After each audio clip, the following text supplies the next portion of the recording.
Welcome students, আমি শুভ sir.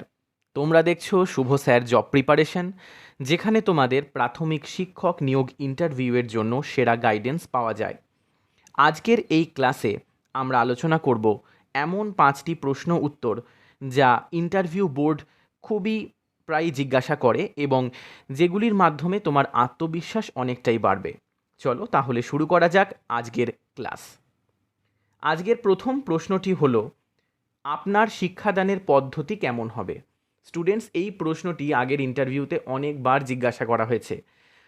অর্থাৎ আপনি যখন শিক্ষক হয়ে যাবেন তখন ক্লাসে একটি আদর্শ পঠন পাঠন পদ্ধতি বজায় রাখার জন্য আপনি কিভাবে শিক্ষার্থীদেরকে পড়াবেন, আপনার শিক্ষাদানের পদ্ধতি কেমন হবে, এগুলি আপনাকে জেনে যেতে হবে, কারণ এইগুলি থেকে অনেক প্রশ্ন আপনাকে জিজ্ঞাসা করা যেতে পারে। এই প্রশ্নের সঠিক উত্তরটি হলো, আমি শেখানোর সময় ছাত্রদের বোঝার ক্ষমতার উপর জোর দেব। সহজ উদাহরণ, ছবি, খেলার মাধ্যমে ও গল্প বলার মতো কৌশল ব্যবহার করব, যাতে তারা আগ্রহ নিয়ে শিখতে পারে। প্রয়োজনে ধাপে ধাপে ব্যাখ্যা করব ও রিভিশনের মাধ্যমে বিষয়টি শেখাবো। স্টুডেন্টস, এই প্রশ্নগুলির আদর্শ উত্তর আমি আপনাদের জন্য রেডিমেডভাবে তৈরি করে নিয়ে এসেছি। আপনারা চাইলে আপনাদের মতো করে এই উত্তরগুলি নিজে নিজে বলা অভ্যাস করবেন। তাহলে প্রাথমিকের ইন্টারভিউয়ের সময় ইন্টারভিউয়ের বলার যে ভীতি সেটা অনেকটা ঠিক হয়ে আপনারা সাবলীলভাবে উত্তরটি বলতে পারবেন।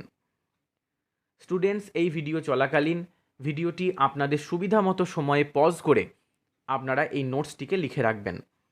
এই প্রশ্নের পরবর্তী প্রশ্নটি হলো, আপনি কিভাবে একটি প্রাথমিক বিদ্যালয়ে শৃঙ্খলা বজায় রাখবেন?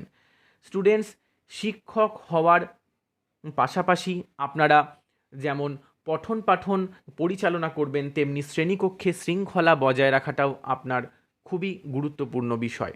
কারণ শৃঙ্খলা ঠিকমতোভাবে বজায় থাকলে তবেই আপনি সুষ্ঠুভাবে পঠন পাঠন পদ্ধতি পরিচালনা করে শিক্ষার্থীদের একটি আদর্শ মানের শিক্ষাদান করতে পারবেন।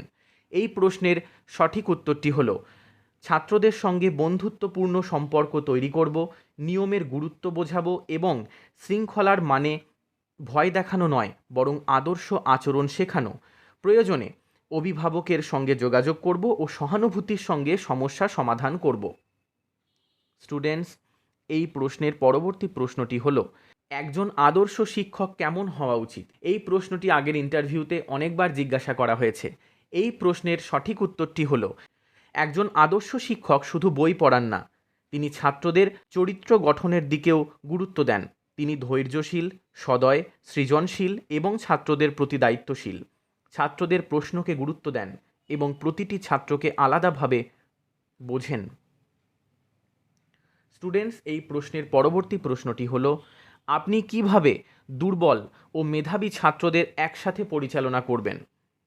স্টুডেন্টস, এই প্রশ্নটি খুবই গুরুত্বপূর্ণ প্রশ্ন। এই প্রশ্নের সঠিক উত্তরটি হলো, আমি দু ধরনের ছাত্রদের জন্য আলাদা কৌশল ব্যবহার করব। দুর্বল ছাত্রদের জন্য ধীরে ও পুনরাবৃত্তির মাধ্যমে শেখাবো, আর মেধাবীদের জন্য চ্যালেঞ্জিং টাস্ক দেব, যাতে তাদের আগ্রহ বজায় থাকে। দুজনকেই শ্রেণীকক্ষে সম্পৃক্ত রাখব।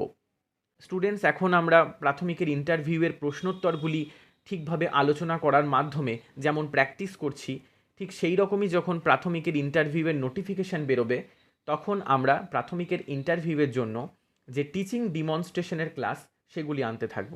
এই প্রশ্নের পরবর্তী প্রশ্নটি হলো, আপনার স্কুলে যদি কোনো অভিভাবক এসে অভিযোগ করেন আপনি কি করবেন?